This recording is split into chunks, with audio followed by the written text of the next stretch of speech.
네, 우리 다 같이 자리에 일어나셔서 찬송가 85장을 함께 부르시겠습니다.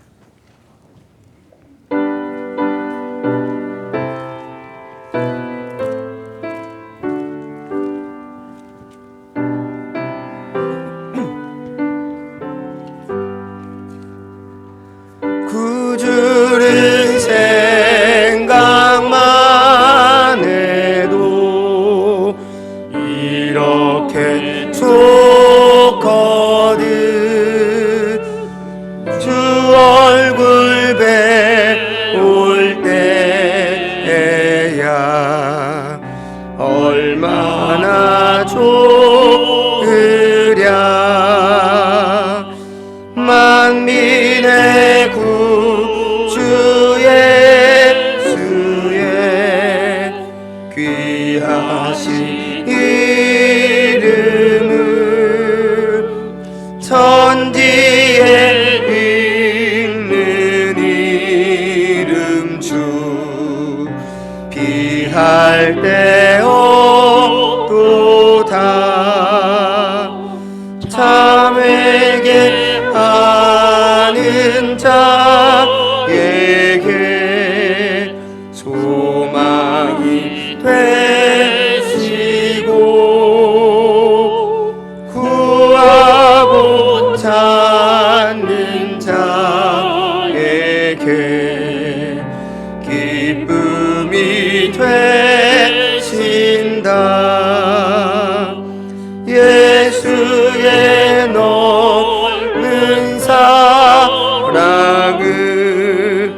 어찌다 말하랴.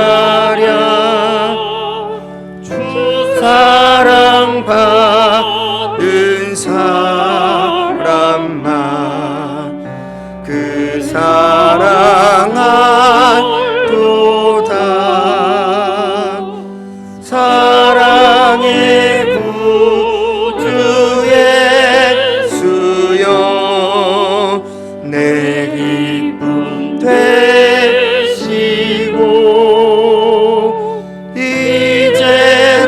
이제로부터 영원히 영광이 되소서.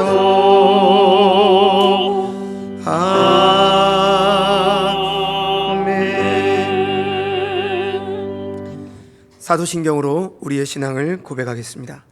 전능하사 천지를 만드신 하나님 아버지를 내가 믿사오며 그 외아들 우리 주 예수 그리스도를 믿사오니 이는 성령으로 잉태하사 동정녀 마리아에게 나시고 본디오 빌라도에게 고난을 받으사 십자가에 못 박혀 죽으시고 장사한 지 사흘 만에 죽은 자 가운데서 다시 살아나시며 하늘에 오르사 전능하신 하나님 우편에 앉아 계시다가 저리로서 산자와 죽은 자를 심판하러 오시리라.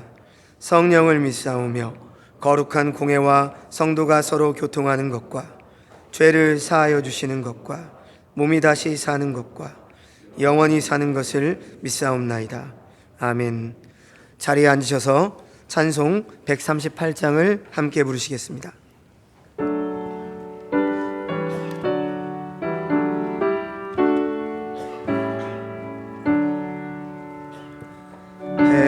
햇빛을 받는 곳마다 주 예수 다스리시고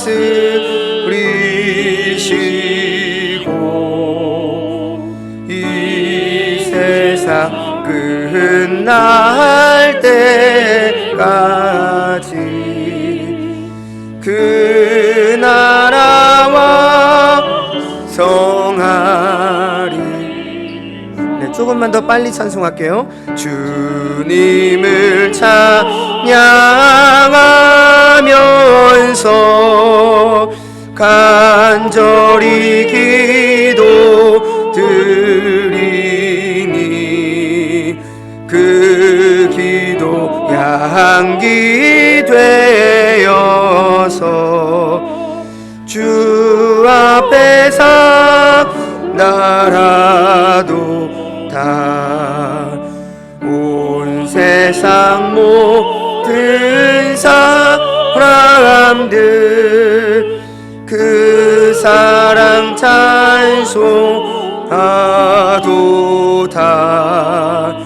어린이들도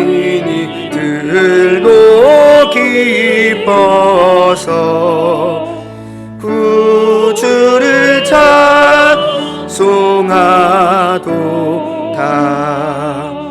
주 예수 계신 곳마다 그네 충만하도다. 고나고 지친 사람들 주님의 사랑 받도다. 세상 모든 만물아 주 앞에 경배하여라.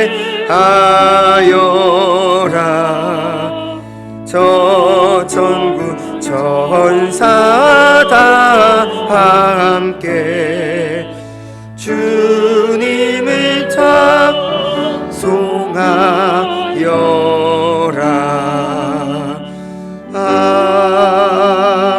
아멘. 최동선 장로님 기도하시겠습니다.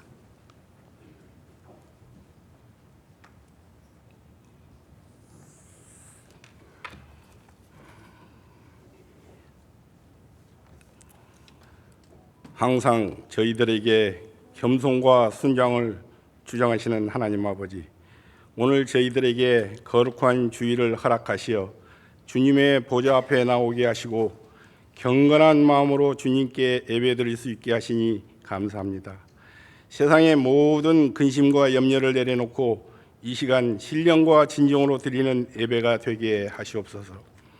주어진 인생을 살면서 죄인인 줄을 몰랐던 저희들에게 죄인임을 알게 하시고 십자가의 보혈로 죽었던 영혼을 살리시고 대속의 은총을 완성하신 주님께 감사를 드립니다. 지난 한 주간을 되돌아보면 믿는 자로서 세상과 구별되게 살지 못하고 늘 부족함과 연약함으로 살아왔음을 고백하고 회개합니다. 바라옵기는 고난의 힘든 시련과 아픔 속에서도 주님을 의지하며 기뻐하고 감사할 수 있는 신실한 믿음의 자녀가 되도록 인도하여 주시옵소서.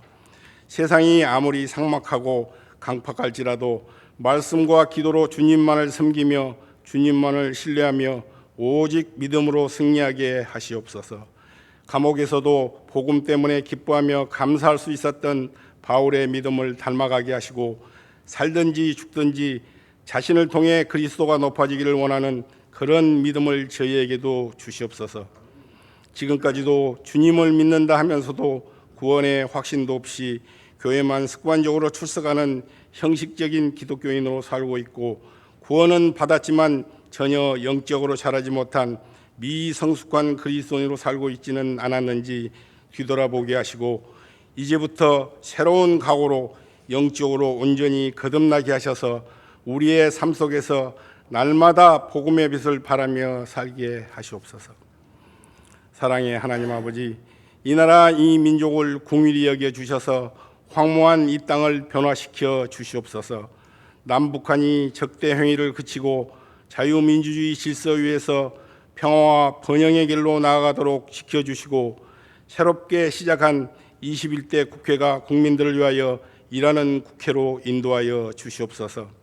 하나님, 지금 전 세계적으로 코로나 바이러스로 인해서 질병과 기근으로 어렵고 힘든 상황에 처해 있습니다. 또한 경제적 어려움으로 고통과 좌절에 빠진 수많은 사람들도 많습니다. 평화의 왕으로 오셔서 하루빨리 코로나가 더 이상 확산되지 않도록 막아주셔서 일상의 평화로운 생활로 돌아가게 은혜를 허락하여 주시옵소서. 또한 경제적 어려움으로 고통과 좌절에 빠져 꿈과 희망조차 잊어버리고 일이 없어 방황하는 젊은이들에게 새 희망을 주시고 오직 말씀과 기도로 지혜롭게 잘 극복하도록 인도하여 주시옵소서. 우리 서부중앙교회가 주님이 주신 사명과 비전을 잘 이루어가게 하시고 오직 하나님 말씀으로 교훈하고 훈육하며 권면의 교회로 세워가게 하시옵소서. 나날이 성령이 충만함으로 행복과 기쁨이 넘치는 믿음의 공동체로 아름답게 이루어가게 하시옵소서. 우리 교회가 파송하는 후원 선교사님들과 섬기는 농촌 개척교회 목회자들에게 힘을 주셔서 복음 사역을 잘 감당하게 하시옵소서. 몸과 마음이 연약한 성도들과 환우들이 회복되도록 모두가 함께 기도하게 하시고 이 시간 말씀을 전하시는 목사님에게 성령께서 함께 하셔서 진리의 말씀만을 선포할 수 있도록 능력을 허락하여 주시옵소서.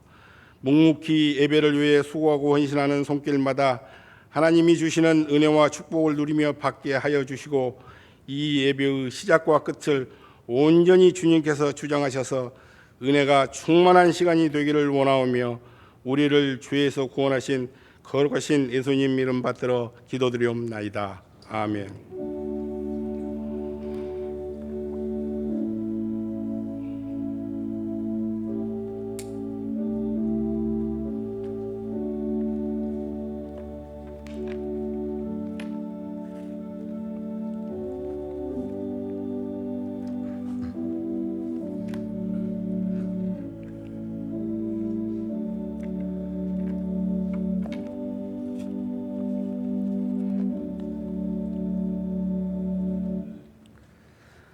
함께 성경 봉독하시겠습니다. 하나님의 말씀은 구약 성경 출애굽기 2장 11절에서 마지막 25절까지 말씀입니다. 출애굽기 2장 11절에서 마지막 25절까지 말씀입니다. 한 절씩 교독하고 마지막은 같이 합독하겠습니다. 제가 먼저 읽겠습니다. 모세가 장성한 후에 한 번은 자기 형제들에게 나가서 그들이 고되게 노동하는 것을 보더니 어떤 애굽 사람이 한 히브리 사람 곧 자기 형제를 치는 것을 본지라.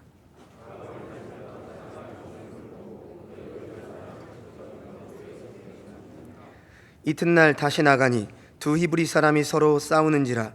그 잘못한 사람에게 이르되 내가 어찌하여 동포를 치느냐 하매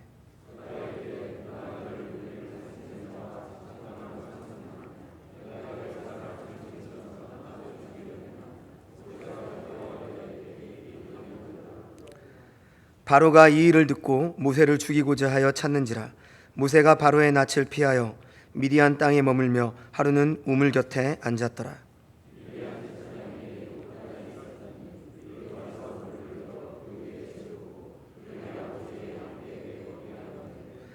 목자들이 와서 그들을 쫓는지라. 모세가 일어나 그들을 도와 그 양떼에게 먹이니라.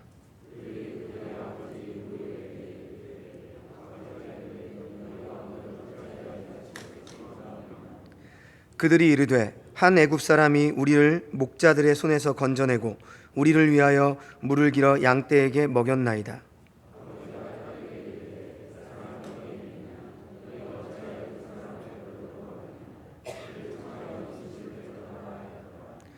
모세가 그와 동거하기를 기뻐하며 그가 그의 딸 십보라를 모세에게 주었더니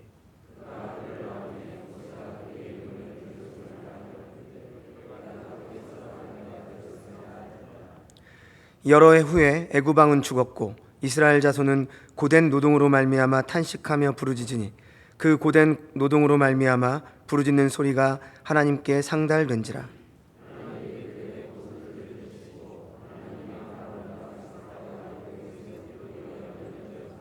함께 읽습니다.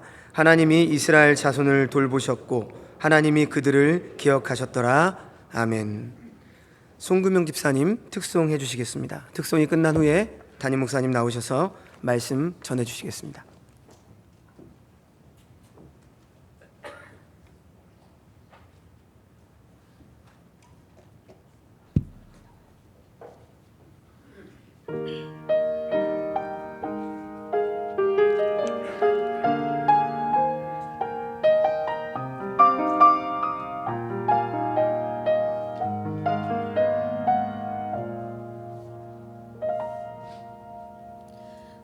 내 삶이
아멘.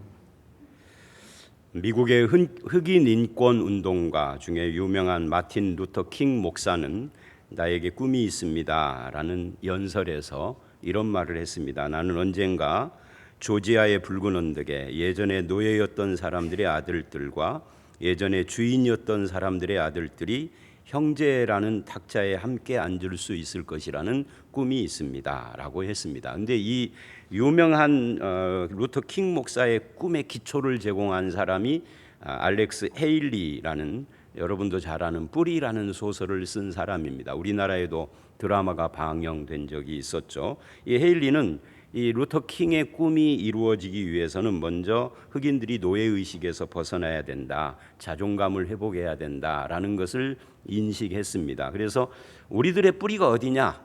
그걸 이제 추적을 한 거죠. 그리고 저 아프리카 감비아에 만딩고라는 족이 있는데 거기에 쿤타킨테 같은 그런 대단한 용사, 그들이 우리의 조상이다라고 했던 겁니다. 그런데 요즘 미국에서 흑인에 대한 이 경찰의 인종차별로 데모가 일어나고 약탈 사건이 일어나는 걸 보면서 루터 킹의 꿈은 아직도 멀었다, 이루어지지 않았다, 이런 생각을 해봅니다. 그런데 오늘 본문은 모세가 나이 40이 되면서 자기 민족에 대한 꿈을 꾸었다 하는 것으로 출발을 합니다. 그런데 그 꿈이 실패했어요. 문제는 그 모세의 꿈이 하나님의 뜻에 일치하지 않았다는 것이죠. 그게 1절부터 15절 상반절까지입니다. 근데 여기서 우리가 주목해야 할 것은 11절 하반절에 모세가 어떤 애굽 사람이 한 히브리 사람 곧 자기 형제를 치는 것을 본지라 하고 말한 뒤에 12절에 이렇게 말을 해요. 좌우를 살펴 사람이 없음을 보고. 근데 이제 이 표현을 우리가 오해를 합니다. 모세가 사람이 있는가 없는가 눈치를 살펴본 다음에 주변에 사람이 없자 살인을 했다. 이게 기회다라고. 이제 그게 해석적인 오해일 수 있죠. 이제 이렇게 되면 모세의 이 동기가 단순한 혈기, 순간적인 혈기에 의한 행동이 되어버리고 우리는 보통 그렇게 생각을 합니다. 그런데 여기 사람이 없음을 봤다라는 이 키 앤 이쉬라고 하는, 이쉬가 아담 하와 할 때 그 사람이거든요. 키 앤 이쉬라는 것은 중재할, 아무도 중재할 사람이 없다라고 다른 성경에서는 번역이 돼요.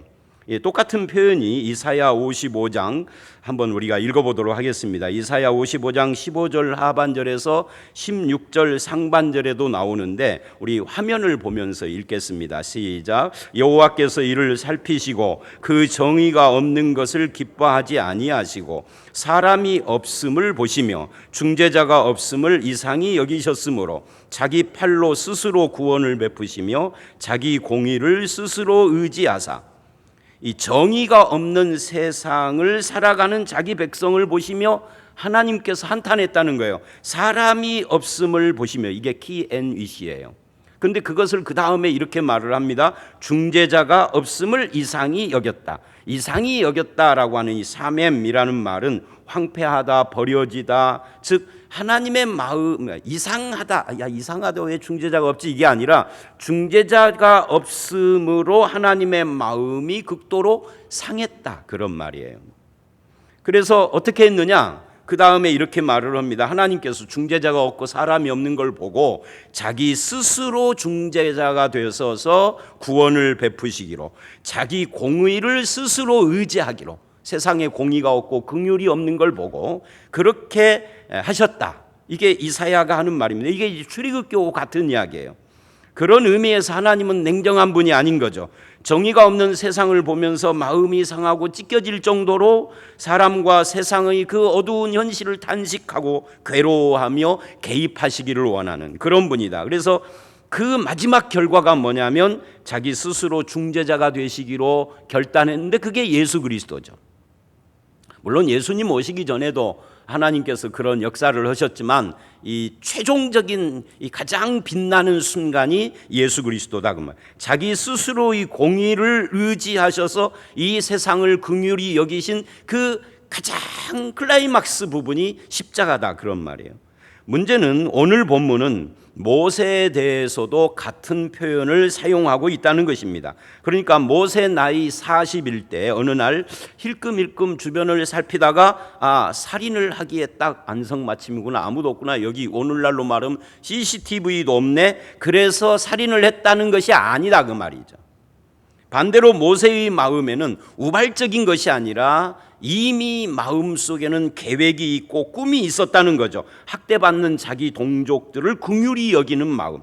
이것을 사도행전 7장 25절은 이 모세의 행동을 이렇게 설명을 합니다. 우리 함께 읽어보도록 하겠습니다. 시작. 그는 그의 형제들이 하나님께서 자기 손을 통하여 구원해 주시는 것을 깨달으리라고 생각하였으나 그들이 깨닫지 못하더라.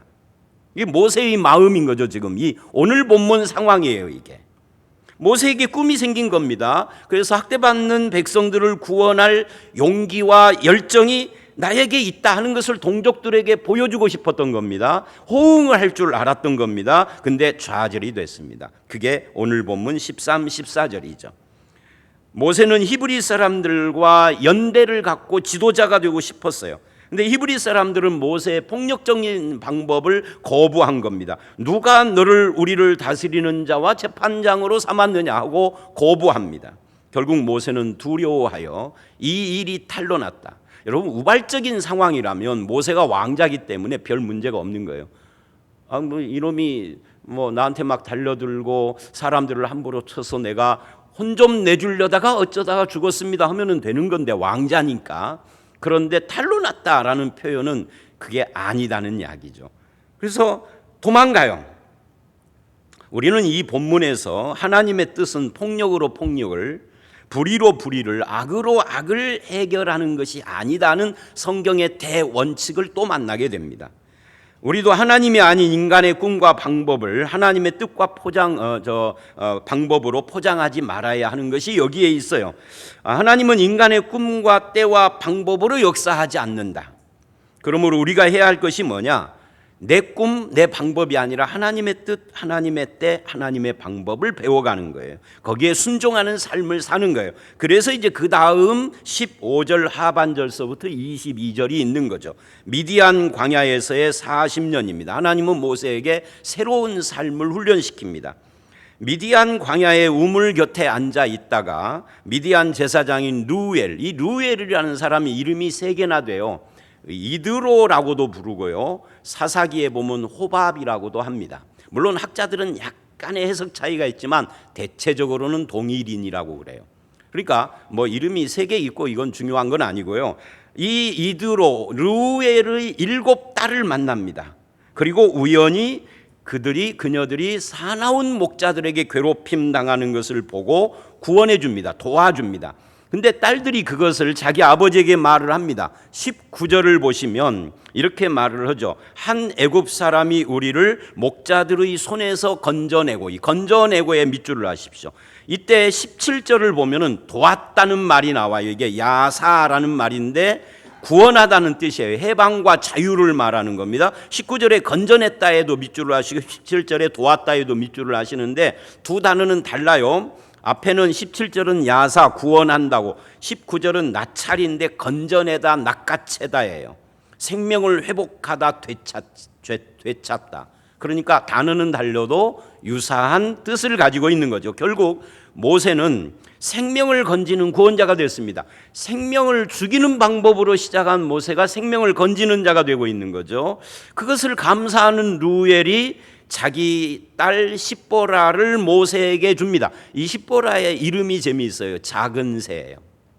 모세의 아내 작은 새, 상상이 되시죠? 이쁘고 귀여울 것 같아. 그죠? 이름만 봐서는, 실물은 못 봐서 모르지만, 그죠? 작은 새예요. 아마 이건 오늘 주제는 아니고요. 읽다 보니까 그렇더라는 거고요. 그래서 모세의 인생은 갑자기 찾아온 나그네가 된 인생에서 거기서 역사하시는 하나님을 통하여서 대대적인 완대를 받고 새롭게 시작을 하게 된 겁니다. 20절로 22절을 한번 읽어보도록 하겠습니다. 시작. 아버지가 딸들에게 이르되 그 사람이 어디에 있느냐? 너희가 어찌하여 그 사람을 버려두고 왔느냐? 그를 청하여 음식을 대접하라 하였더라. 모세가 그와 동거하기를 기뻐하며 그가 그의 딸 십보라를 모세에게 주었더니 그가 아들을 낳음에 모세가 그의 이름을 게르솜이라 하여 이르되 내가 타국에서 나그네가 되었음이라 하더라. 여러분, 여기서 밑줄 그어야 할 부분이 어디냐면 22절입니다. 아들을 낳음에 모세가 그 이름을 게르솜이라고, 게르솜에다가 동그라미나 밑줄을 하십시오. 그 뜻이 뭐라고요? 내가 타국에서 나그네 되었음이라. 나그네 되었음이라. 참 쓸쓸한 표현이죠. 근데 이 말은 쓸쓸한 표현이 아니라 이 쓸쓸한 나그네인데 뜻밖의 환대를 받고 뜻밖의 기쁨을 당하고 작은 새, 정말 귀여운 작은 새를 아내로 얻어서 아들까지 얻은, 가정을 꾸리게 된, 이거를 지금 고백하고 있는 거죠. 여러분, 출애굽기의 기록자가 누구죠? 모세예요. 그때 모세의 마음을 담은 것이 바로 첫 아들 게르솜이라는 이름이에요. 게르솜이라는 것은 게르라는 말이 거주하는 외국인, 거류하는 외국인, 정착 이주민, 나그네, 그런 뜻입니다. 그러니까 자기는 나그네고 정착 이주민이고, 오늘 우리로 말하면 외노자들이야. 외국 노동자다는 말이죠. 외국에서 온. 그러다가 어쩌다가 한국 여자하고 결혼해서 한국 국적을 취득을 했는데 얼굴이 까매. 언제든지 나그네예요. 그런데 정착 이주민인데 거기에 기쁨과 평안이 있고 둥지를 만들게 된 그 새 안식처 같은 그런 것들이 주어졌다. 이게 얼마나 아이러니인가. 모세의 이 20절로 22절은 그런 마음, 자기의 상황, 이런 걸 표현하고 있는 겁니다. 자기가 애굽 공주의 딸의 아들, 즉 애굽의 왕자로 있을 때에도 누려보지 못한 평안, 기쁨, 안식을 지금 여기서 하나님으로부터 얻어 누리고 있는 거예요. 미디안 광야에서 나를 환대하시며 원수의 목전에서 상을 베푸시는 놀라운 은혜를 지금 경험하고 있다 하는 것이죠. 여러분, 애굽 공주, 그 당시 애굽은 전 세계 최대 강국입니다. 거기에 공주의 아들입니다. 엄청난 지위인 거죠. 근데 거기에 없었던 평안을 여기서 작은 새 얻고 누리고 있는 거예요. 이것이 바로 하나님 백성들의 정체성이고 우리 성도들이 이 땅에 살면서도 결코 잊지 말아야 될 우리의 정체성입니다. 우리가 잊지 말아야 될 것이 두 가지죠. 하나는 우리는 이 땅이 아무리 나에게 대단한 것을 주고 있어도 그래도 나그네라는 사실을 잊지 말아야 됩니다. 세상이 아무리 나에게 단물을 주어도 여기는 영원한 것이 아니라는 것을 성도는 자기 정체성을 뚜렷이 갖고 잊지 말아야 합니다. 세상에 그렇게 되면 세상에 실망하지도 않을 뿐만 아니라 어떤 경우에도 흔들리지 않는 하늘 소망을 갖게 되죠. 동시에 나그네로 살지만 하나님이 주시는 기쁨과 평안이 있다. 그걸 누려야 된다 하는 것을 또한 교훈을 받죠.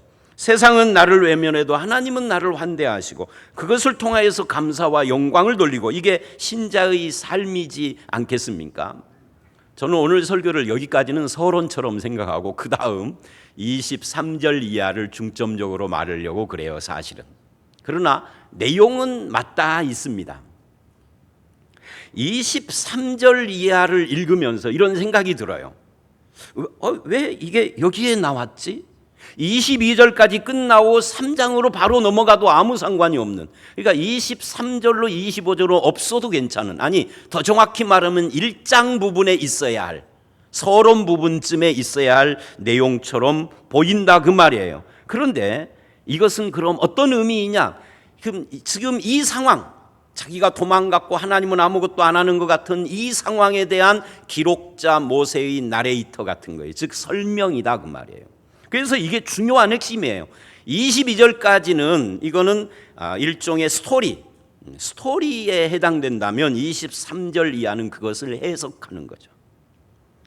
문제는 나의 상황이 마치 하나님께서 침묵하시는 것 같은 상황이 계속되고 있다는 겁니다.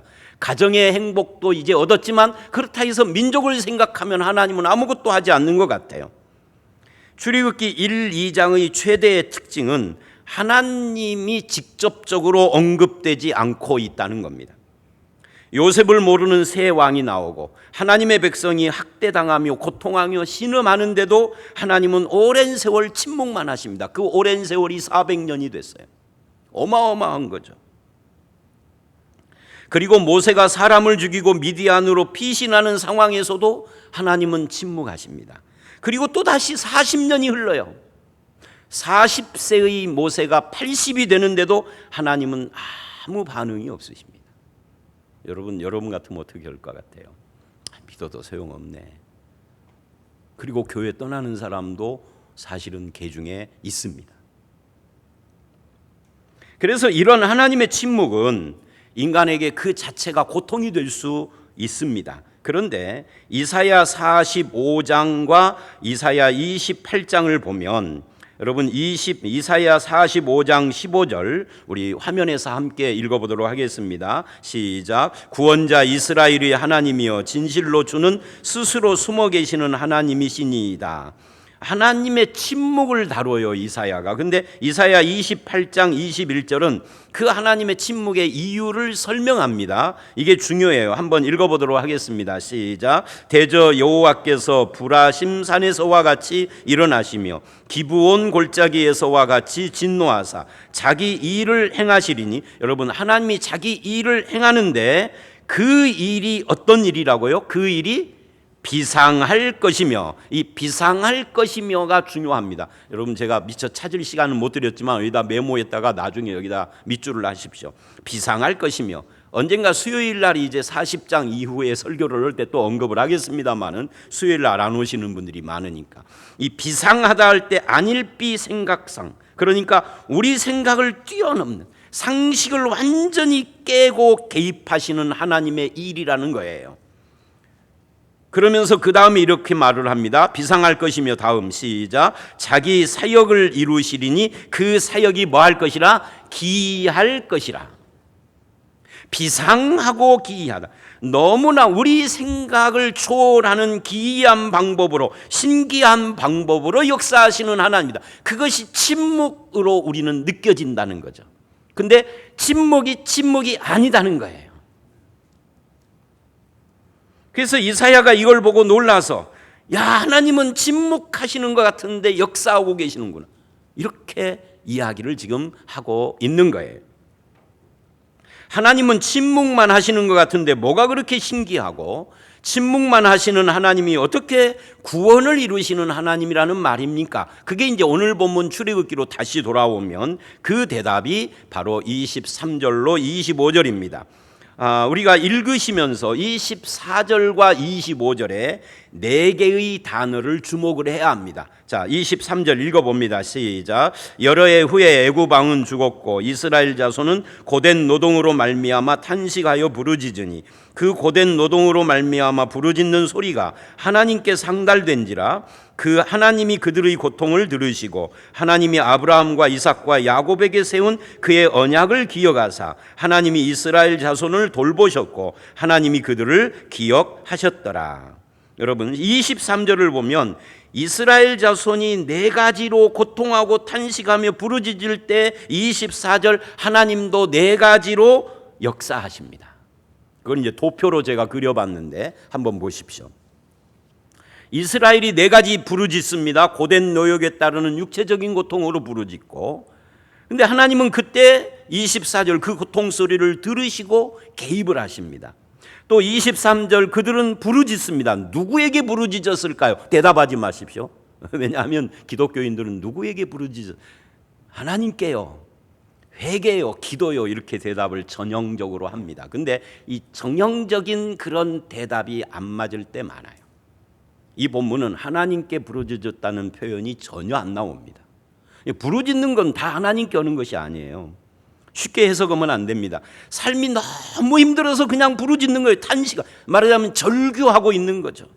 이놈의 세상을 이렇게 계속 살아야 되는가 하고 몇 년 동안, 400년 동안. 성경의 모든 부르짖음이 회개는 아니에요. 예를 들면 사사기 2장을 보면 이스라엘이 아이성 전투에서 패배하고 막 부르짖습니다. 그런데 하나님께서 이래요. 복임이다. 복임이라는 말이 뭐냐면 우는 놈들이다.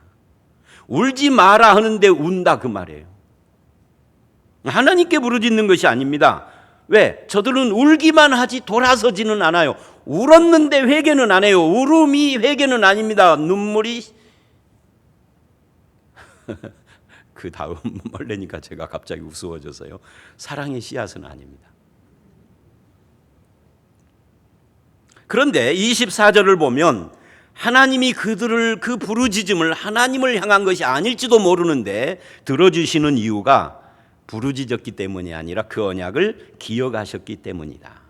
아브라함, 이삭, 야곱과 세운 언약을 기억하신 신실한 하나님이 원인이다. 부르짖음이 원인이 아니다. 하나님은 한 번도 약속을 어긴 적이 없고 기억을 상실한 적이 없고 한 번도 하나님은 이스라엘을 내버려 둔 적이 없다. 그래서 기억하셨기에 25절 돌보시고 또 기억하셨다 그래요.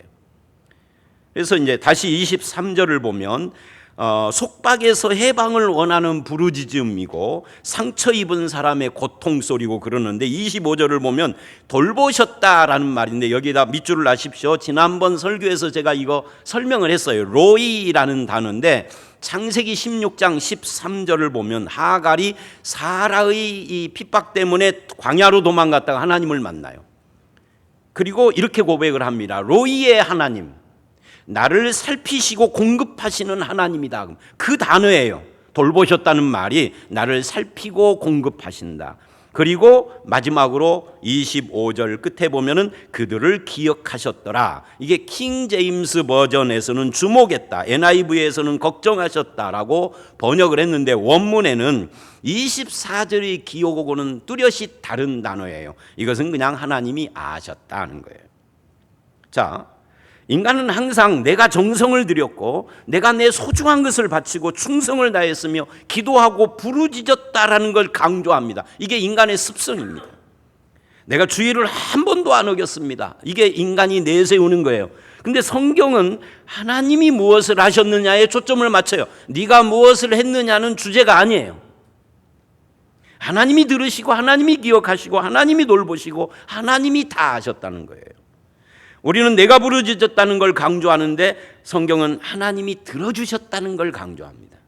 우리는 하나님이 들어줄 수밖에 없는 나의 행위, 내가 얼마나 세게 부르짖는가를 강조하는데 성경은 하나님이 들어주신 이유가 부르짖는 자의 열정 때문이 아니라 내 쪽에 어떤 원인 때문이 아니라 하나님이 얼마나 은혜롭고 신실하여 언약을 기억하고 계셨는가, 얼마나 자비롭고 나를 살피시며 돌보시는 분인가를 강조합니다.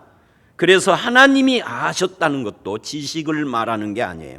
하나님께서 이스라엘 상황에 본격적으로 개입하셔서 그들의 경험을 나누어 갖기 시작했다 그 말이에요. 그래서 이 돌보시고 기억했다라는 이 말이 이제 옛날 성경에는 권념하셨다라는 말인데 이게 서로의 경험을 나누어 가졌다 그런 뜻입니다. 신약식으로 말하면 히브리서 4장 15절의 체휼, 쉼파테스, 즉 함께 당했다. 그러니까 이스라엘이 고통당할 때 하나님이 어떻게 했느냐?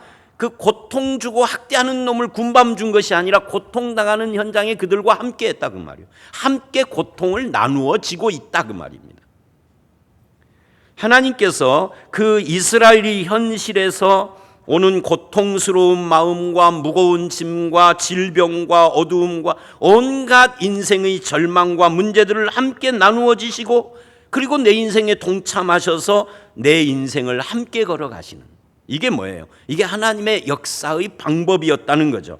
하나님은 인간적인 방법, 물질주의나 힘의 논리나 아니면은 어떤 술수나 폭력을 부정하는 대신에 성도의 고난에 동참하세요. 그 고난을 나누어 주세요. 그래서 이사야가 뭐라고 그랬어요? 신기한 방법이다.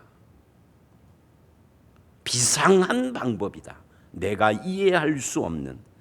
그것이 사람 보기에 침묵으로 보인다는 거죠. 굉장히 역설적이죠. 그래서 우리 신앙에 즉각적인 보상이 없고 내가 바라는 것이 응답되지 않으며 하나님이 역사하지 않은 것 같을 때 우리는 어떻게 할 것이냐는 문제가 나오는데 이게 신앙의 태도예요. 신앙의 태도를 어떻게 가질 것인가 하는 이야기죠. 자, 이사야 53장을 한번 찾아봅니다. 1절을 보면 이런 말씀이 있어요. 찾으시면서 그냥 제가 하는 말을 들으십시오. 1절에 우리가 전한 것을 누가 믿었느냐? 여호와의 팔이 누구에게 나타났느냐? 그래요. 이 말은 이런 거죠. 하나님의 팔이 안 보인다, 그 말이에요. 하나님은 팔이 있나요, 없나요? 하나님은 팔이 없어요. 영이시기 때문에. 근데 여기서 팔이 안 보인다, 누구에게 나타났느냐, 이 말은 실제로 하나님 팔이 있다 없다 이것이 아니라 하나님의 역사하심이 어디 있느냐, 안 보인다, 침묵만 하신다라고 지금 말하는 겁니다. 근데 이 화두를 던져놓고 그 다음 말씀인 이사야 53장 2절로 6절에 대답을 하는 겁니다. 이사야 53장은 너무 유명해서 우리가 잘 아는 말씀이기도 하죠. 근데 1절의 화두에 대한 대답이라는 것은 우리가 미처 잘 그동안에 안 봤던 거예요. 하도 5절 6절이 유명해서. 자, 2절부터 4절까지 읽어봅니다. 시작. 그는 주 앞에서 자라나기를 연한 순 같고 마른 땅에서 나온 뿌리 같아서 고운 모양도 없고 풍채도 없은즉 우리가 보기에 흠모할 만한 아름다운 것이 없도다. 그는 멸시를 받아 사람들에게 버림받았으며 간고를 많이 겪었으며 질고를 아는 자라. 마치 사람들이 그에게서 얼굴을 가리는 것 같이 멸시를 당하였고 우리도 그를 귀히 여기지 아니하였도다. 여러분이 2절서부터 6절, 지금 4절까지 읽었지만 6절까지를 쭉 읽어보면은 이 전체에서 가장 눈에 띄는 단어가 하나가 있습니다. 그게 뭐냐면 그는이에요. 그래서 제 노트에는 그는을 굵은 글씨로 다 해놨어요. 그는입니다. 하나님의 팔, 즉 하나님의 역사가 누구에게 나타났느냐 하고 이 질문을 던졌어요. 그랬더니 2절 이하에서 그에게 나타났다라고 말을 합니다. 그런데 그가 누구냐? 연한 순 같고 마른 땅에서 나온 뿌리 같아서 고운 모양도 없고 흠모할 만한 풍채도 없어. 근데 그가 누구냐 그 말이죠. 그러니까 아주 보잘것없는 그에게 하나님의 역사가 나타났다. 그가 누구냐? 사람들에게 멸시받고 버림받은 그는 누구냐예요. 4절은 이렇게 말을 합니다. 그는 실로 우리의 질고를 지신 분이고 우리의 슬픔을 당하신 분이고 그는 우리를 대신해서 징계를 받아 하나님께 맞으며 고난을 당하셨기에 고운 모양을 잃어버린 분, 바로 우리 주 예수 그리스도다 그 말이에요. 하나님의 역사가 어디 나타났느냐? 하나님의 팔이 어디 나타났느냐? 고운 모양이 없으신 예수에게 나타났다. 가장 연약한 자로 이 땅에 오신 그분에게서 하나님의 팔이 나타났다. 지금 이사야가 그 이야기를 하고 있는 거예요.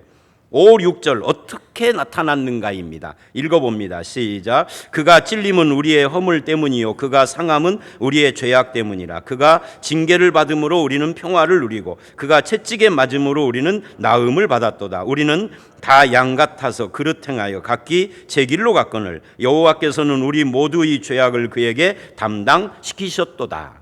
여호와의 팔 그 역사하심이 가장 빛나게 나타난 것이 어디냐면은 예수 그리스도 그분의 십자가라는 거예요. 그래서 여기에 보면은 그와 우리의, 그는 우리의라는 말이 계속 반복되죠. 우리의 모든 죄악을 담당하신 그분을 나의 주, 나의 왕으로 고백하고 그분과 동행하는 것이 바로 저와 여러분 하나님의 백성입니다. 그분에게서, 그렇다면 그분에게서 우리의 고통 소리를 들으시는 하나님이 내 삶에 개입하신 것이고 나와 함께 하시는 예수님에게서 언약을 기억하고 성취하시는 그 신실하심이 열매를 그분에게서 맺은 것이고 내 안에 계시는 예수님에게서 나를 돌보고 내 삶을 살피시는 이 로이의 하나님, 공급하시고 살피시는 하나님의 팔이 드러난 겁니다. 그리고 우리는 그분을 모신 거죠. 결국 예수 안에 있는 사람 누구라도 하나님이 기억하고 하나님이 함께하고 살피시는 그분의 자녀라는 뜻입니다. 성경이 말하는 것은 이런 거예요. 전면에 등장하지 않아도 하나님은 언제나 일하고 계신다. 그래서 언제나 우리 삶은 하나님의 은혜 아래에 있다. 그 증거가 뭐냐? 하나님의 팔이 나타난 예수 그리스도와 그 십자가다 라고 말하는 겁니다. 그래서 우리가 해야 할 일이 뭐예요? 우리가 믿는 하나님은 온 천하를 주관하는 분이다. 그 약속을 이루되 측량할 수 없는 비상한 지혜와 능력으로 우리를 만족시키고 이 세상과 역사를 의롭고 자비롭고 공의롭게 지켜내시는 그런 하나님이다. 이거를 끝까지 상황이 어떻게 변해도 끝까지 이 믿음을 잃지 않는 것이 성도의 자세다 그 말입니다. 그러면 우리 신앙에 보상이 없는 것 같고 내 눈에 증거가 안 보이는 것 같을 때에도 그래도 하나님은 붙들고 계셔. 이 세상을 붙들고 내 삶의 순간순간들을 신실하게 지켜내고 계시는 분이 내 아버지시다. 이거를 기억하고 그 십자가 그늘 아래 들어가는 것이 성도다 그 말입니다. 나를 돌보시는 하나님, 그 증거이신 십자가입니다. 고린도전서 1장을 보면 십자가의 도가 우리에게는, 세상에게는 미련한 것이고 거치는 것이지만 우리에게는 뭐예요? 하나님의 능력이고 이게 뭐예요? 이사야식으로 말하면 하나님의 팔이다 그 말이에요. 이게 능력이고 그리고 하나님의 지혜다. 여러분, 여러분에게도 십자가가 가장 강력하게 빛나게 나타나는 하나님의 팔, 하나님의 역사하신 능력이고 지혜라고 하는 이 믿음이 있으십니까? 그 믿음을 갖는 것이 신자예요. 매 순간 거기서 역사하시는 하나님의 은혜와 능력을 체험하는 그런 성도가 되시기를 주의 이름으로 축원합니다. 시편 73편을 찾아보십시오. 2절로 22절인데 아삽이라는 사람이 바로 그런 상황에서 고백하는 내용이에요. 이 시편 73편은 제가 그동안에도 몇 차례 인용을 한 적이 있었는데 이 아삽은 악인이 형통한 것을 보고 실족할 뻔했다라는 고백으로 이 시를 시작을 합니다. 2절, 3절 읽어봅니다. 시작. 나는 거의 넘어질 뻔하였고 나의 걸음이 미끄러질 뻔하였으니 이는 내가 악인의 형통함을 보고 오만한 자를 질투하였음이로다. 그리고 이제 4절서부터 9절까지 쭉 악인은 죽을 때도 고통이 없고 그들에게는 다른 사람 같은 고난이나 재앙도 없고 그래서 교만하고 강포하고 살찌고 소득은 마음의 소원보다 더 많고, 저는 이 말씀이 제일 재미있어요. 내가 원하는 소득은 한 달 500만 원 정도면은 나는 너무너무 만족한다 그러는데 소득이 한 달에 5천만 원씩이야. 누가? 악인이. 이게 얼마나 재미있어요. 뭐 다른 거 다 놓고 이것 때문에 굉장히 상처받았을 것 같아. 그리고 어떤 기독교인들은 그걸 하나님의 축복이라고 거짓말해. 여러분, 내 소득보다 더 많게 버는 것을 하나님의 축복이라고 성경은 말하지 않습니다.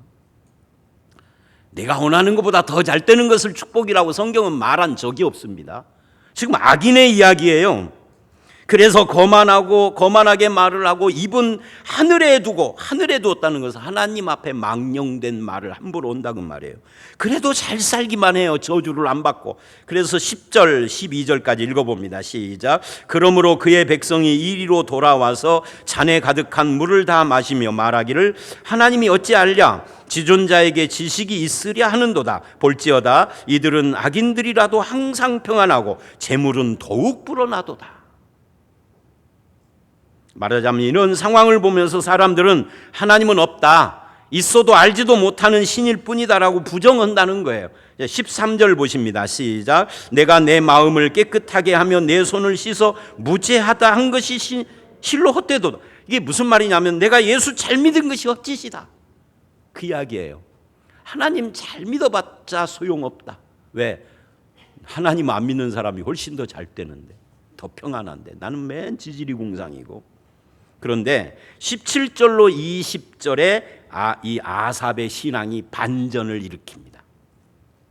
하나님의 성소에 들어갈 때 그들의 종말을 깨달았다 그래요. 그래서 이렇게 고백을 하죠. 21절서부터 봅니다. 시작. 내 마음이 산란하며 내 양심이 찔렸나이다. 내가 이같이 우매무지함으로 주 앞에서 짐승이 오나 내가 항상 주와 함께하니 주께서 내 오른손을 붙드셨나이다.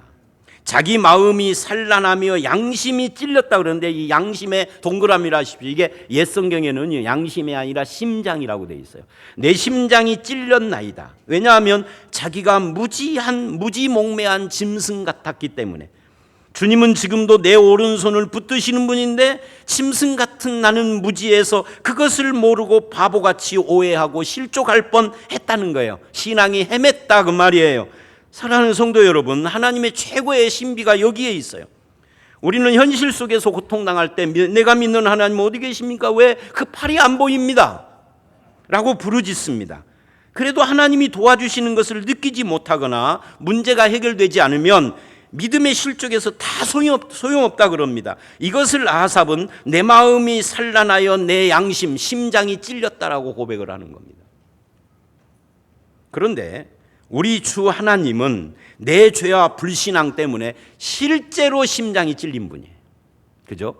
아삽이 말하는 것은 느낌을 이야기를 한 거고, 주님은 실제로 심장이 찔리신 분이에요. 현실에 찔려서 고통하는 우리 심장을 대신하신 분이에요. 우리 고통을 함께 짊어지신 분이에요. 아삽이 그걸 깨달은 거죠.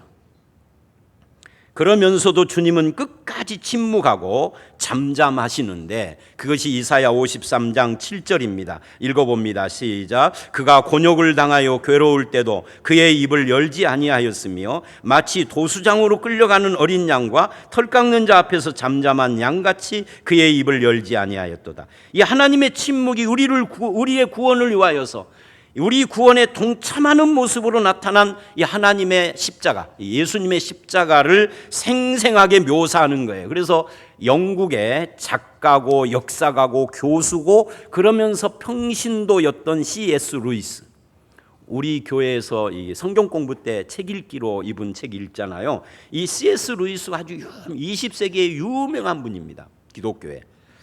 근데 이 C.S. 루이스가 자기 아내가 죽어가는 모습을 옆에서 지켜봤을 때의 심정을 말한 적이 있습니다. 이렇게 그의 글 속에서 이야기를 해요. 우리가 쾌락 속에 있을 때 하나님은 다가와 내게 속삭이시지만, 그러나 고통 속에 있을 때 하나님은 다가와 내게 큰 소리로 고함을 치십니다.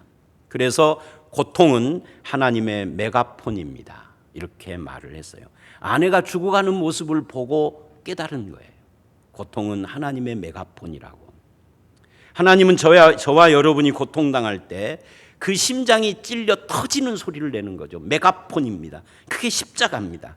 우리 귀에는 들리지 않지만 하늘을 울리는 이 십자가의 음성은 엘리 엘리 라마 사박다니 부르짖으며 우리 고통에 동참하시죠. 십자가에 달린 예수께서 하늘을 향해 부르짖느니 다 이루었다라는 복음의 소리를 우리가 들어야 합니다. 예수의 심장이 찔려서 터져 나오는 그 생명수 샘물을 우리가 마시고 적셔야 합니다. 나는 내 양을 안다라고 하시는 주님의 음성도 들어야 합니다. 사무엘하 21장 7절에 보면 다윗이 무비보셋은 아끼고 그래요.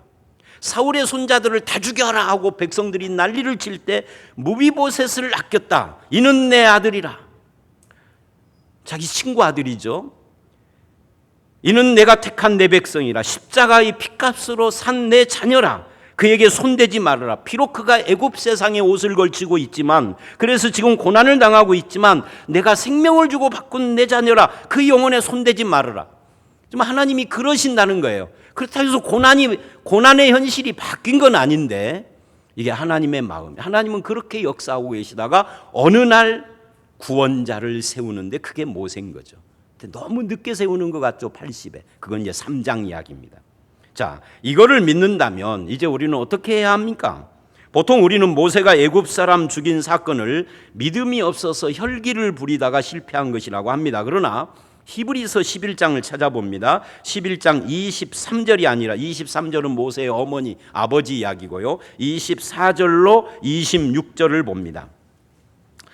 이 히브리서는 뭐라고 그러냐면 그게 혈기 부리다가 실패한 것이 아니라 모세가 믿음으로 반응한 것이다. 이렇게 해석을 해요. 읽어봅니다. 24절 시작. 믿음으로 모세는 장성하여 바로의 공주의 아들이라 칭함받기를 거절하고 도리어 하나님의 백성과 함께 고난받기를 잠시 죄악의 낙을 누리는 것보다 더 좋아하고 그리스도를 위하여 받는 수모를 애굽의 모든 보화보다 더 큰 재물로 여겼으니 이는 상주심을 바라봄이라.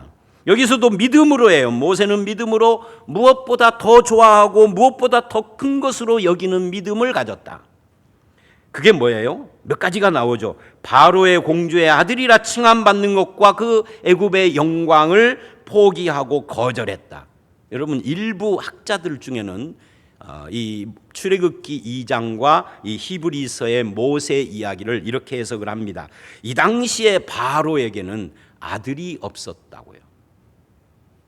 역사적으로 볼 때 뭐 일부 학자들이 그럽니다. 이게 전체적으로 다 주장하는 건 아니지만 이게 맞다면, 그렇다면 서열로 볼 때 차기 왕권은 누구 것이죠? 모세 거예요. 1순위잖아요. 그런데 그걸 포기한 겁니다. 애굽의 영광을 포기했다. 엄청난 대가를 치는 거죠. 무엇 때문에 포기했죠? 하나님의 백성과 함께 고난받는 걸 애굽의 세상의 영광, 왕의 자리보다 더 중요하다고 생각을 했다. 우리로 말하면 교회 사랑, 형제 사랑인 거죠. 이것 때문에. 그래서 믿음의 길을 갔다, 이렇게 말을 해요. 그 다음에 또 이렇게 말을 합니다. 잠시 죄악의 낙이 뭐예요? 최고의 자리에 앉아서 누리는 즐거움. 우리나라 대통령들 중에 과거에 연예인들 끼고 술 먹던 사람들이 있잖아요. 근데 바로의 왕의 자리라는 것은, 그거는 우리나라는 그래도 민주국가라 눈치 보면서지만 바로는 그럴 필요가 없는 자리예요. 근데 그 낙이라는 게 즐거움이 아니에요. 우리는 일반인들은 상상도 못하는 그 낙을 누리는 그것을 하나님의 백성과 고난받는 것과 비교해서 그거 아무것도 아니다라고 해요. 믿음입니다. 우리는 반대로 오죠. 세상 즐거움을 위해서 교회를 포기하는. 교회는 선택사항이잖아요. 그게 잘못된 것이죠. 또 그리스도를 위하여 받는 수모를 애굽의 모든 보화보다 더 큰 재물로 여겼으니 예수로 만족했다, 그 말이죠. 그리고 이는 상주심을 바라봅니다. 목표와 비전이 하늘에 있었다. 그리스도를 위하여 결단한 거다라고 지금 해석을 한 겁니다. 그리스도를 위하여, 그리스도의 몸된 공동체를 위하여, 나를 위해서 심장이 찔리신 그 예수 그리스도 앞에서 터질 것 같은 답답하고 숨막히는 현실을 살아가는 내 심장을 알고 이해하시는 그 예수 그리스도 안에서 내 생각과 말과 행동과 결단이 제자리를 잡았다, 그 말입니다. 결국 하나님께서 이스라엘을 기억하고 돌보시는 방법은 모세를 세우시는 건데, 우리에게는 모세와 같은 선지자 예수를 세우신 겁니다. 그래서 와트 박사라는 분은 이렇게 시를 지었습니다. 육체를 입으신 하나님을 발견하기까지 나의 마음은 위로를 받지 못하였고, 거룩하시고 의로우며 신성하신 삼위일체는 오직 나의 두려움의 대상이었도다. 그러나 임마누엘의 얼굴을 배운 후 나의 소망, 나의 기쁨은 움트기 시작하였네. 주의 이름 앞에서 노예적인 공포는 말끔히 사라지고 주의 은혜로 죄 씻음을 받았도다. 예수 안에서 노예적인 공포는 말끔히 씻어지고 참된 기쁨으로 예배하는 마음을 회복했다라고 노래한 거예요. 예수 안에서 우리 마음이 참 평안을 누리게 됐다는 거죠. 제가 아는 어떤 목사님은 60대에 폐와 위에서 피가 나와서 대수술을 2번이나 하고, 사모님도 당뇨병으로 바짝 마르셨는데 담임하던 교회를 사임을 하게 됐어요. 결국은 그러다가 좀 회복이 돼서 30명쯤 모이는 교회 담임이 아니라 설교 목사, 설교만 하고 사례비 받는, 그러니까 뭐 겨우 생활할 정도죠.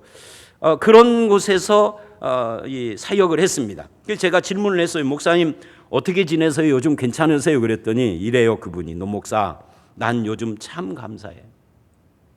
30명 모이는 교회에서 설교하게 된 것 참 감사하고, 나 같은 것을 오라고 하는 교회가 있으니 감사하고, 얼마큼 생활비도 주니 감사해. 그리고 그 교회 가보니까 상처받은 교인들이 끊임없이 와서 나에게 상담을 하는데, 그리고 위로를 받는데 그것도 참 감사해 그러더라고요. 저는 그 말을 듣고 그 후로는 그분 걱정 전혀 하지 않았어요. 그분은 하나님의 은혜와 역사를 넘치게 경험하고 계셨기 때문입니다. 비록 남과 비교하면 모자랄지 몰라도 감사가 너무 많았어요. 하나님께 감사할 것을 못 찾고 불평하고, 그리고 누군가를 욕하고 비교의식에 시달리는 우리보다 훨씬 큰 은혜를 누리고 있었어요. 여러분도 그러시기를 주의 이름으로 축원합니다. 하나님의 은혜가 넘치는 감사를 누리십시오. 내 신앙에 보상이 없을 것 같을 때에도, 내 눈에 증거가 안 보이는 것 같을 때도 우리 공동체와 나를 붙잡고 계시는 하나님의 팔이 눈에 안 보여도 그걸 느끼시고 바라보시며 그 신실하심을 기억하시고 그 돌보심을 십자가에서 가장 빛나게 우리에게 역사하신 그분을 바라보시면서 중재자가 없다, 위로자가 없다 탄식하는 세상을 참된 중재자이신 예수 그리스도와 함께 살아가시고, 여러분도 그렇게 고달픈 삶을 살아가는 지친 심령을 믿음으로 위로하시는 그런 열매를 맺으시기를 주의 이름으로 축원합니다. 함께 기도합니다. 하나님 아버지, 그렇습니다. 중재자가 없는 걸 보고 모세가 사명감을 가지고 나섰다 실패했지만 하나님은 도와주지 않는 것 같고 침묵하시는 것만 같은 그런 상황에서도 작은 기쁨을 주실 뿐만 아니라 더 큰 하나님의 역사를 위하여 이 침묵의 시간들이 필요했음을 알려주시는 하나님, 이제 그 하나님의 팔, 하나님의 역사하심이 예수 그리스도와 십자가에서 가장 빛나게 나타났고 그것이 우리들의 것인데, 이제는 그 예수 그리스도 안에서, 그 십자가 그늘 안에서 내가 은혜를 누릴 뿐만 아니라 이 은혜를 고통받는 세상에 증거하고 누군가를 위로하는 그런 역사로 열매를 맺을 수 있도록 주님 인도해 주시옵소서. 예수님 이름으로 기도드려 싸움나이다. 아멘.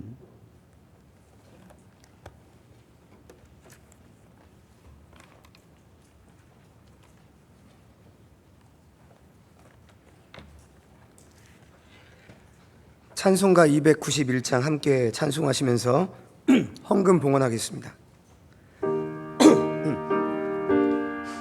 1절 3절 찬송하겠습니다.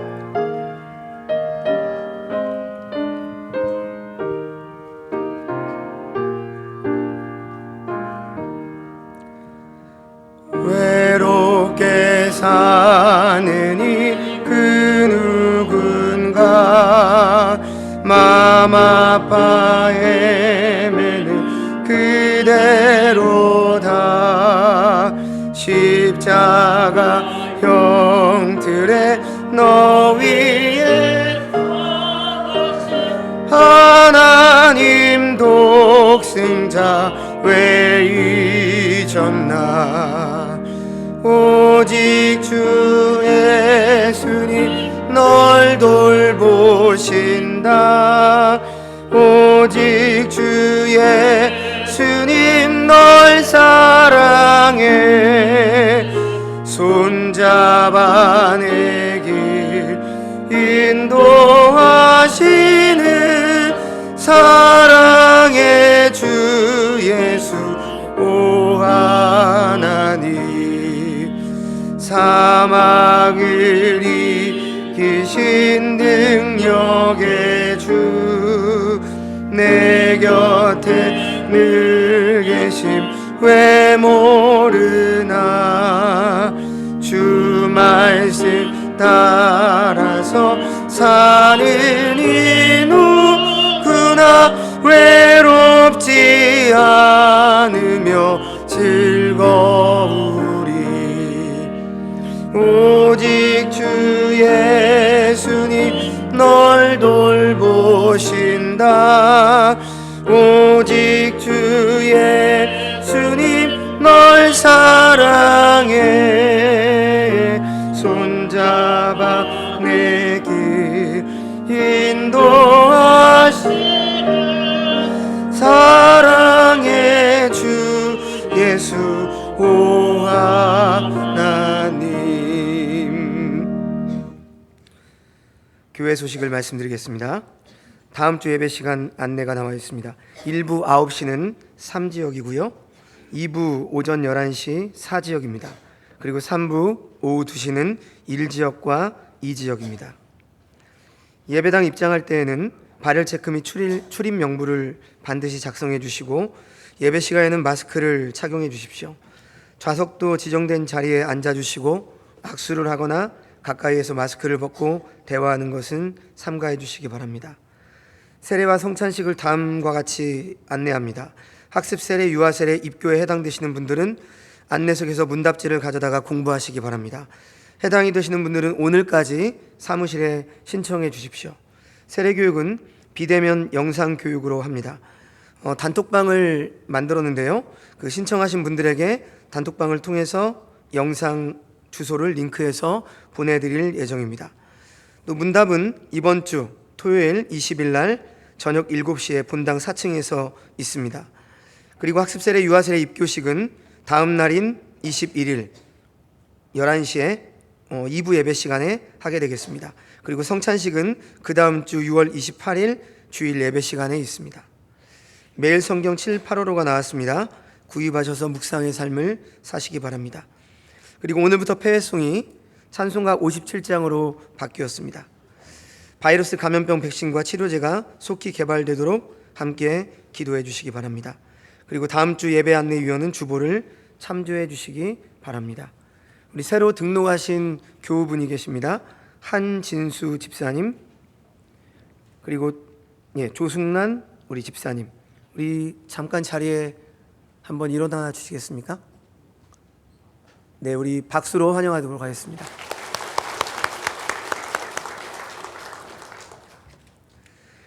네, 우리 다 함께 일어나셔서 찬송 57장을 함께 부르신 후에 담임 목사님 나오셔서 헌금 위에 기도하시고 축도하심으로 예배를 마치겠습니다.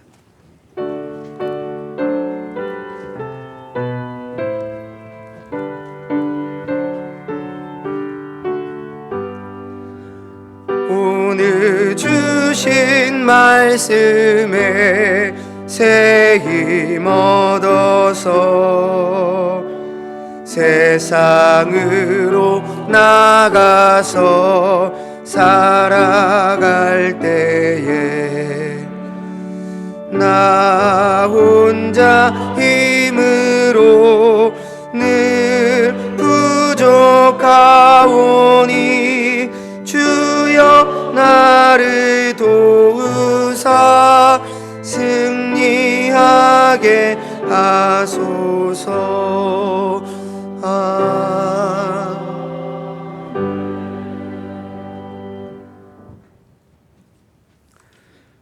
하나님 아버지 감사합니다. 하나님께서 택하시고 만세 전부터 정하셔서 그 발걸음을 인도하신 한진수 조승란 집사님 가정, 주님께서 인도해 주신 줄 믿습니다. 아버지 하나님, 저들의 가정을 주께서 함께해 주셔서 늘 임마누엘의 가정이 되게 하시고 믿음으로 살아갈 때 하늘의 평화를 누리는 그런 가정, 그리고 온 식구들이 하나님의 은혜로 말씀으로 살아가는 그런 가정 되게 하여 주시옵소서. 우리 교회에 왔사오니 성도들과도 하나가 되게 하시고 진리 가운데 세워지도록 주님 역사해 주실 줄 믿습니다. 또 오늘 또 주님의 은혜에 감사하는 마음을 가지고 주님 앞에 나올 때 우리의 몸과 마음, 시간, 정성, 물질을 드렸습니다. 주일헌금 11조 감사, 선교, 구제 헌금을 드린 모든 성도들과 함께 하시고 헌금을 드리지 못한 이들이 있을지라도 우리 모든 하나님의 백성들 가운데 역사하셔서 이제 다시는 우리가 여호와의 팔이 어디에 나타났느냐 그렇게 말하지 않게 하시고 주님의 그 역사와 은혜와 사랑과 주님이 나를 돌보시고 기억하시는 모든 것이 예수 그리스도 안에서 나에게 있음을 깨닫고 감사하며 세상을 이기고 하늘의 보화를 더 귀하게 여기는 그런 삶을 살아가도록 역사해 주시옵소서. 예수님 이름으로 기도드렸사옵나이다. 아멘. 이제는 우리 주 예수 그리스도의 은혜와 아버지 하나님의 극진하신 사랑과 성령의 교통하심이 오늘 머리 숙여 하나님께 영광을 돌리는 모든 예배자들 머리 위에와 저들 가정과 교회 위에 이제로부터 영원토록 함께 있을지어다. 아멘.